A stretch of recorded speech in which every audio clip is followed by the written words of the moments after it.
morning. I'm Dr. Prasad Gourineni, an orthopedic surgeon specializing in hip preservation. Hip preservation is a newer specialty in orthopedics dealing with preserving native hip function. The native hip joint is unique in a way that it's a ball and a socket that can stabilize the hip through a wide range of motion. So the two important unique characteristics of hip joints are, it has to be stable, so the ball and the socket have to be stable together where the ball cannot come out and become unstable, as well as have enough range of motion to perform our daily activities.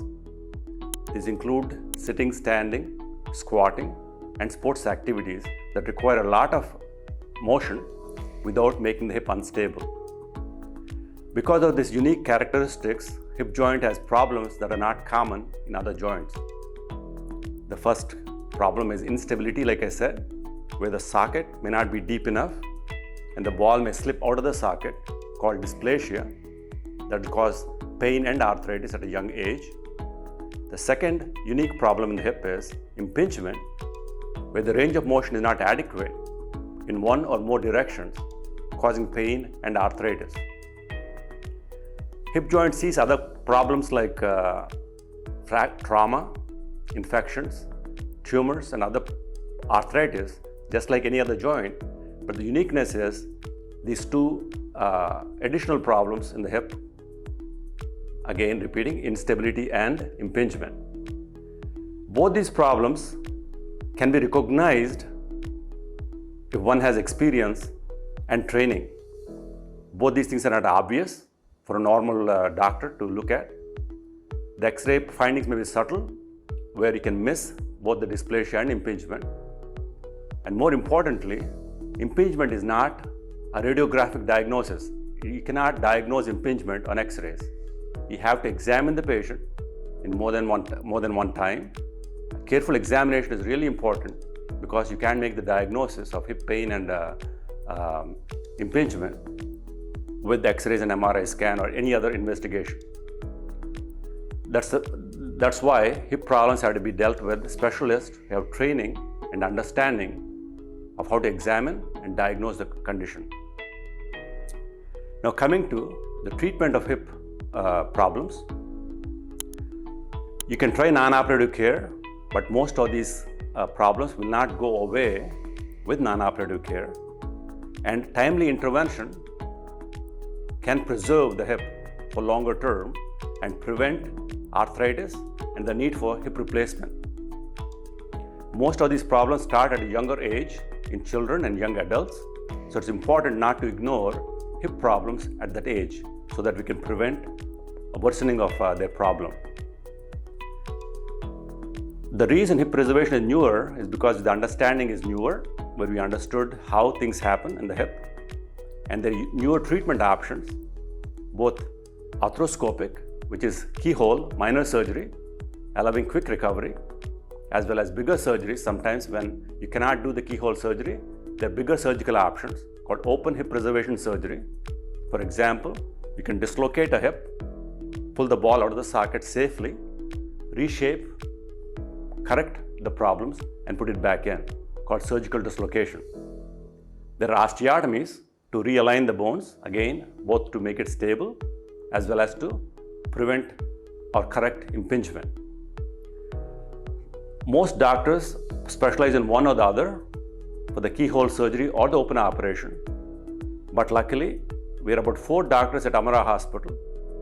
Especially I got a lot of experience, I received a lot of experience practicing in America and training with the Swiss experts who started the concepts of hip preservation, Reinhold Gans and his associates. I happened to visit them, train with them, and take it back to America, to Chicago. And I've been doing it for about 20 years, though I call it a new specialty.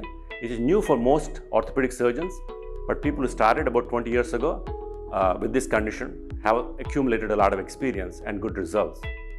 Now we know what works and what doesn't work. So there is no trial and error. We can try to preserve hips that have good prognosis, a good chance of healing, and not try to operate unnecessarily on things that will not improve. So with this experience at Amara Hospital, you'll be assured that the highest quality treatment is available.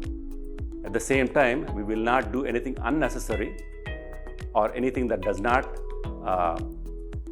ensure a good result.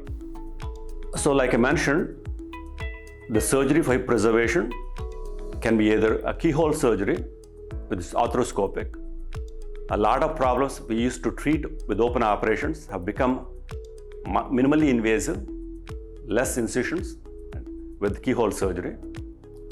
Hip arthroscopy allows us to correct a lot of deformities with 2 small incisions, which allow the patient to be able to get up the same day.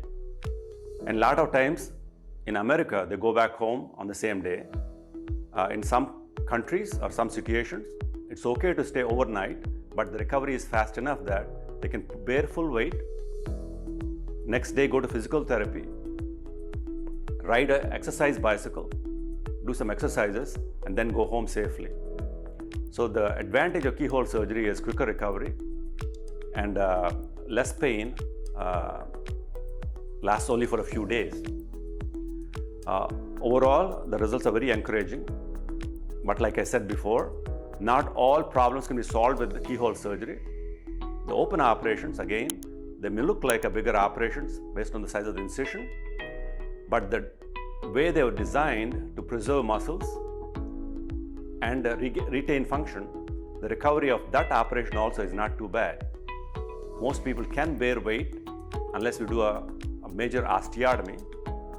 They can bear weight, function sooner, go back to normal activity sooner if we don't have to cut the bone and reorient a bone.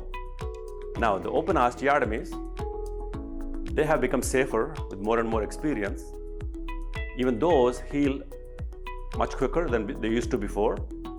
In the first 4 weeks, we may ask you not to put much weight on the leg, but you are out of the bed, mobile, moving around with support. And after 4 weeks, we gradually increase the amount of weight you can bear. And by the end of 2 months, most people are bearing full weight and getting stronger, so that by the end of 3 months, people recover enough to go back to their activities of their choice. So either way, keyhole surgery, typically 1 week with crutches, with full weight bearing, and resumption of functions within a month or 2. Open operations take a little longer, maybe a little more pain for the first few days, but again, by 2 to 3 months, the hip problems resolve and they're able to go back to normal activities much sooner. So it's not any worse doing hip preservation compared to hip replacement in terms of recovery. And you have to keep in mind that a native hip is always much better to have than an artificial hip that has its own limitations on what you can do, how long it will last, and the complications of a total hip replacement can be devastating. So we do total hip replacements readily if the hip cannot be preserved, but if the hip joint can be preserved, we should preserve it and postpone or avoid altogether a hip replacement. Thank you.